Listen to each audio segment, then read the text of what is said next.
네, 앞서 보신 박연성 기자의 리포트 내용 사건의 눈에서 좀 더 짚어보겠습니다. 전희정 변호사 어서 오세요.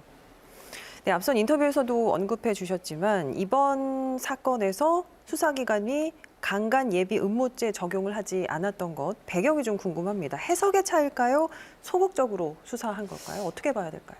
해당 조항이 지금 신설된 지 얼마 되지 않은 상태입니다. 그래서 해당 경찰의 신고 후에는 이제 강간의 예비 음모죄로 수사가 진행된 것 같지는 않고요. 명예훼손으로 수사가 접수되고 진행이 된 다음에 명예훼손죄로는 보이지 않는다고 해서 모욕죄가 인정된 사례로 보여집니다. 그래서 약식명령으로 벌금형이 내려졌고요.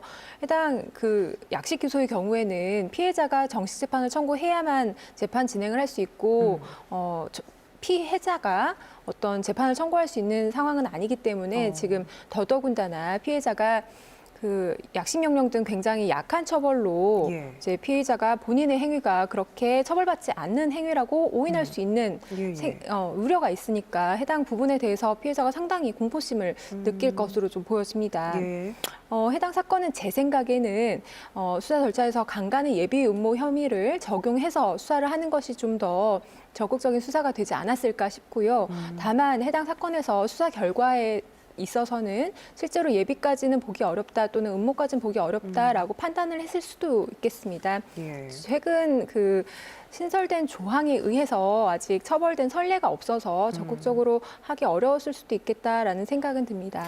이 강간 예비 음모죄라는 것이 좀 낯설어서요. 지난해 5월에 신설된 조항이라고 하는데 어떤 취지로 만들어진 건지 궁금합니다. 예, 사실은 작년 5월경에 이제 신설을 되면서 처음으로 알려진 범죄인데요. 예전에는 예비 음모 단계의 이제 적극적인 준비 행위가 없이 하자라는 그런 준비 의사를 서로 타진하는 정도에 있어서는 처벌을 하기가 쉽지 않은 것이 사실입니다. 그래서 중대 범죄의 경우에만 처벌 규정을 두고 있었습니다. 살인죄, 강도죄 같은 규정들에서만 죄에서만 하고 있었는데 이 성범죄가 날로 진화하고 있고 그 피해가 걷잡을 수 없이 커지기도 하고 있다 보니까 이 N번방 사건 이후에 이제 성범죄를 가볍게 뭐 성범죄 일종일 뿐이다. 그냥 일종의 뭐 형사벌적인 처벌만 하면 된다라고 판단하지 않고 보다 중대범죄로 판단해야 한다는 그런 의식이 있기 때문에 강간 등을 공모하는 경우에도 살인죄와 같이 성폭력 범죄의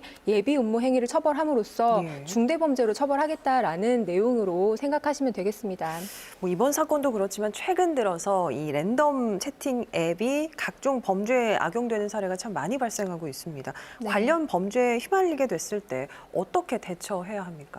사실 이 디지털 성범죄에서는 굉장히 이제 조직이 기업화되고 역할이 분담되어 있다 보니까 죄의식이 낮아지고 자기도 모르게 또는 가벼운 마음으로 참여했다가 중한 범죄의 가담자가 될 수 있다는 문제가 있습니다. 또 기업적으로 이루어지다 보니까 범죄 수익에 관해서도 뭐 가상화폐 등을 이용해서 수익을 분배한다든지 문제가 있고요.